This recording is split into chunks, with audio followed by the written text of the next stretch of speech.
What is going on, boys and girls, and welcome back to Project Zangetsu. Thank you so much for clicking on this video.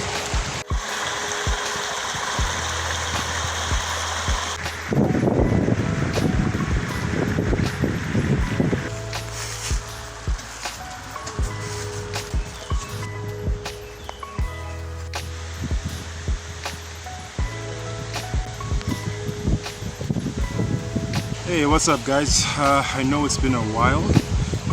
My sincerest apologies for that. I am supposed to be producing videos like once every week, especially according to the banner art on the homepage of my channel would suggest.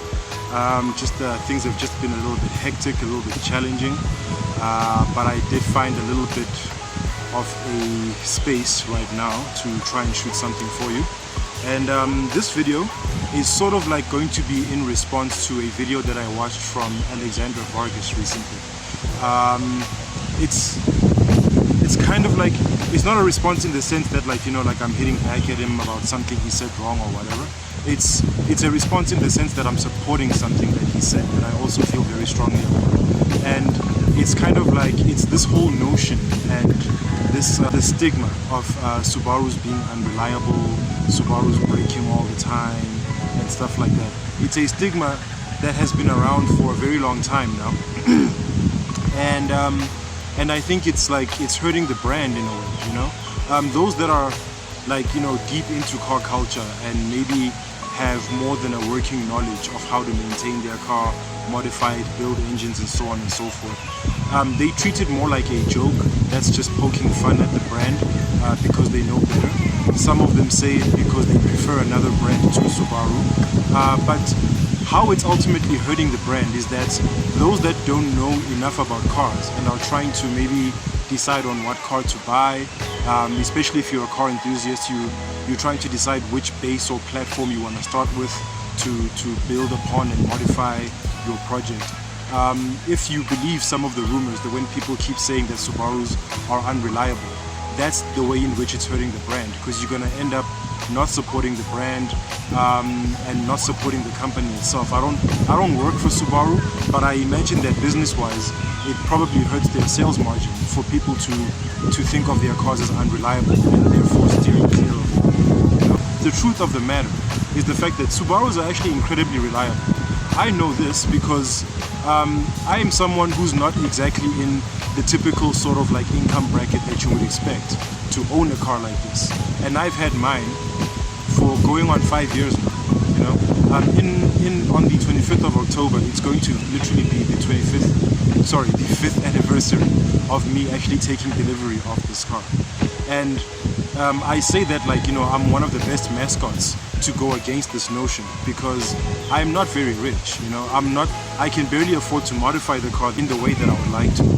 As you can see, I still have a crusty bonnet that's being paint faded because of where I stay. There's no like covering for the car, so the paint is suffering.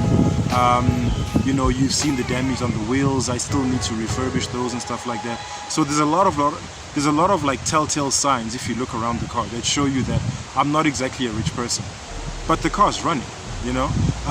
The only problems that I've had on the car, admittedly, have been driver faults, have been mistakes that I've made. The only problem that I had with the car where it was like a wear and tear thing and something significant had to be fixed or replaced was, I think about 2 weeks or so after I got the car, the rear differential started whining. And that was just a simple matter of it having worn out and the fluid had been like, you know, way too old in the car that it needed. Before the fluid could even be changed, the whole diff itself needed to be changed. But that was a very quick and easy, simple solution, you know. And then the only other things has been brake pads, really, you know. I haven't had the classic head gasket thing that people like to point at Subarus, or, you know, ringland failure, or, you know, a piston jumping out of my block and cracking the engine and the bonnet. I haven't had dramatic problems like that, you know. The only problems that I have had with the car, when I say driver fault, I've had about 2 accidents with this car in the time that I've owned it, and that's the only source from which certain problems arose. They are not even worth mentioning because I know for a fact that they came from the fact that the car was in an accident and therefore there was supplementary damage that caused certain things to fail. Like for example, on the most recent one of those two accidents, my head gaskets did bust, and that was only because the accident damaged the radiator and it was leaking, and so therefore it damaged the cooling system within the car, which caused the engine to actually overheat and eventually blow the head gaskets. And then I had those fixed, easy peasy, and then that was a one and done, you know. If it wasn't for that accident, I probably wouldn't have that story to tell. So that's the reason why I felt to come on this platform of mine to support Alexander Vargas in that notion that Subarus are actually incredibly reliable cars. Because just like any other car, they need to be maintained, you know. You need to do your regular servicing, oil changes, especially that, for the internal workings of the car. You need to regularly do your spark plugs, which I'm going to do again soon. You need to do, you know, all of the basic service things, oil, spark, your air filters, fuel filters, because you're gonna clog up your injectors, or you're gonna make your fuel pump fail if you don't pay attention to maintaining the fuel system. You know, you have to make sure that the car receives proper cooling. And then, now the biggest reliability problems that come with Subarus come from people who get excited about the platform being a performance car thing and thinking that they can modify it any which way they want without paying attention to things like tuning, supporting modifications that are going to help whatever new bolt-on part that you've put on the engine to function correctly. You know, driving the car like crazy without properly idling it and warming it up and cooling it down after you've driven it hard, unnecessarily boosting between robot to robot, things like that, you know.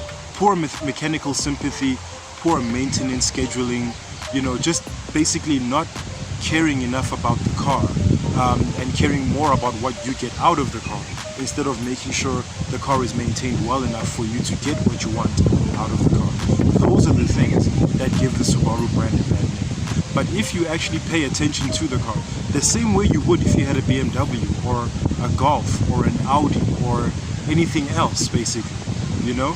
I mean, would you say just because the Subaru has this reputation that a Ferrari is a more reliable car than what a Subaru is? That is not the case. In both instances, yes, a Ferrari is significantly more expensive and in some cases significantly more powerful in terms of their performance capabilities than a Subaru. But they are both cars and they both need to be maintained. You know, the same thing that can happen to a Subaru when it's not maintained is the same thing that can happen to any other car if it's not well maintained. You know, it's just a matter of knowing what you're doing with the car. Whenever you want to do things like modify it or even just own it, you need to maintain it properly. You need to take care of it. The same thing happens to your own human body. If it's not well fed, if you don't eat the right things, if you don't regularly go for medical checkups, if you've got some sort of a condition, if you know you've got like a physical issue that needs a certain type of medical care and you decide not to pay attention to that medical care, what's going to happen? Your health is going to decline. You know, it's a simple issue of causality. You know, it's cause and effect. The same thing with cars. Subarus are not unreliable. It's the owners that don't take care of them that are unreliable and then make the car seem like it's unreliable. And just by the way, when it comes to the head gasket issue, as Alexander Vargas also already pointed out, that issue was derived mainly from the 2.5 EJ engines, the one that were non-turbo. They had some sort of systemic intrinsic head gasket failure issue that Subaru hadn't quite yet corrected at that time. I'm not even sure if that issue is still around anymore. You know, people just basically zeroed in and strawmanned that argument and made it look like all Subarus across all the different models and everything just simply have head gasket issues. That is not the case. It was only with that specific engine. You know, with cars like in the Blobai range, for example, the 2.5 RS, it was a normally aspirated 2.5 liter boxer engine. Those are the type of engines that had the head gasket issues. I haven't done enough research, unfortunately, to confirm whether the issue continued on or not. But it wasn't on the 2.5 liter turbo engines or the 2 liter turbo engines like the one that I had. So that's going to be my 2 cents on the issue. In case anybody was wondering, after having watched this video, Subarus are definitely reliable. Alright guys, that's going to be it from me. I hope you enjoyed today's video. I hope you found it informative. I hope you were educated on something that maybe you previously incorrectly believed, and now you've gotten some information to improve your thinking on the matter. And I hope you found it generally entertaining, hopefully, those of you who were interested in this topic. Otherwise, I'm going to stop rambling and stuttering for now and falling over my words. Guys, I have been Zangetsu, and thank you so much for watching today's video. If you did enjoy it, please go ahead and click on the thumbs up icon and leave us a like.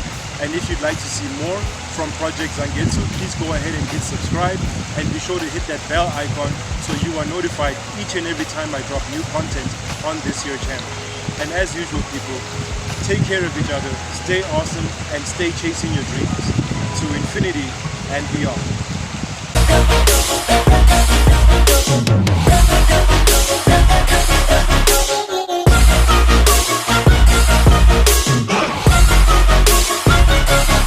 I'm grateful, oh yeah, able, oh yeah, I'm stable.